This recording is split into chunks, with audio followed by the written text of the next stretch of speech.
Hello! అందరికి నమస్కారం. Movie review of 'bring her back' ఇది 2025 రిలీజ్ అయింది. అమెజాన్ ప్రైమ్‌లో స్ట్రీమింగ్ అవుతుంది. ఇదొక horror and thriller type of movie. ఈ మూవీలో అక్కక్కడ కొన్ని హర్రర్ సీన్స్ ఉంటాయి. పర్లేదు బాగుంటది.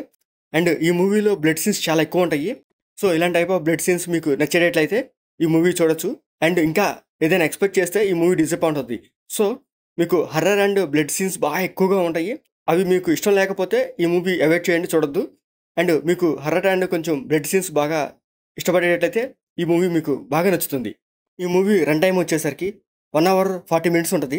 ఇంకా ఈ మూవీ స్టోరీలోకి వెళ్తే పైపర్ అండ్ యాండీ అనే బ్రదర్ అండ్ సిస్టర్స్ ఇద్దరు స్కూల్ నుంచి ఇంటికి వెళ్ళేసరికి తండ్రి చనిపోయి ఉంటాడు. తండ్రి చనిపోయాక ఆ ఇద్దరు పిల్లలు ఒంటరులు అయిపోతారు. రిలేటివ్స్ కూడా ఎవరు ఉండరు. లౌరా ఆ ఇద్దరు పిల్లల్ని దత్తత తీసుకునిద్ది. ఆ బ్రదర్ అండ్ సిస్టర్స్ ఇద్దరు కలిసి లౌరా ఇంటికి వెళ్తారు. అక్కడ వెళ్ళాక వచ్చే ప్రాబ్లమ్స్ ని ఆ ఇద్దరు పిల్లలు ఎలా ఫేస్ చేశారనేది ఈ స్టోరీ. ఒక ఇంట్రెస్టింగ్ సీన్తోనే మూవీ స్టార్ట్ చేస్తారు.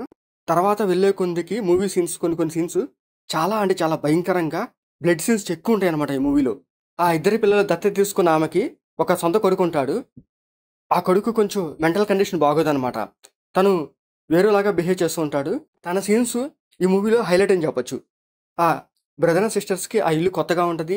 అక్కడ మనుషులు కొత్తగా ఉంటారు. ఒక కొత్త ఇంటికి వెళ్ళినప్పుడు వాళ్ళతో కొంచెం ఇబ్బందికరంగా అనిపిస్తుంది. ఆ ఇబ్బందికరమైన సీన్స్ కూడా ఓ మంచిగా బాగా చూపిస్తారనమాట. అండ్ ఈ మూవీలో క్లైమాక్స్ ఇంకా వేరే లెవెల్ అనమాట. బ్లడ్ సీన్స్ చాలా ఎక్కువగా ఉంటాయి. క్లైమాక్స్ లో ఇంకా ఎక్కువగా ఉంటుంది అనమాట. సో అవి మీకు నచ్చేటట్లయితే ఈ మూవీ మీకు నచ్చుతుంది. లేకపోతే మీరు అంతగా సాటిస్ఫై అయ్యారు. అండ్ నాకైతే ఆ క్లైమాక్స్ సీన్ కానీ అక్కడ వచ్చే కొన్ని బ్లడ్ సీన్స్ కానీ అంతకైతే నాకు నచ్చలేదు. ఏదైనా హర్రర్ సీన్స్ అలా ఉంటాయని ఎక్స్పెక్ట్ చేస్తున్నాను. అక్కడ కొన్ని హర్రర్ సీన్స్ ఉంటాయి, పర్లేదు. కానీ ఎక్కువగా ఏంటంటే బ్లడ్ సీన్స్ ఉంటాయి. ఆ బ్లడ్ సీన్స్ వచ్చేసరికి మనకు కొంచెం అదో రకంగా అనిపించి ఆ మూవీ మీద ఇంట్రెస్ట్ పోతుంది. ఇంకా ఈ మూవీలో ఆర్టిస్టుల విషయం వస్తే అందరూ బాగా చేశారు. మ్యూజిక్ కూడా పర్లేదు, బీజిఎం బాగుంటుంది. అక్కడక్కడ వచ్చే కొన్ని థ్రిల్లింగ్ సీన్స్ దగ్గర బీజిఎం బాగుంటుంది. అండ్ ఈ మూవీ టెక్నికల్ కూడా బాగుంటుంది. మూవీలో కెమెరా వర్క్ చాలా బాగుంటుంది. ఇంకా ఈ మూవీ ఓవరాల్గా ఒకసారి చూడొచ్చు. అమెజాన్ ప్రైమ్లో స్ట్రీమింగ్ అవుతుంది. తప్పకుండా చూడండి. మీకు మా వీడియోస్ నచ్చితే లైక్ చేయండి, షేర్ చేయండి, సబ్స్క్రైబ్ చేసుకోండి. Thank you for watching.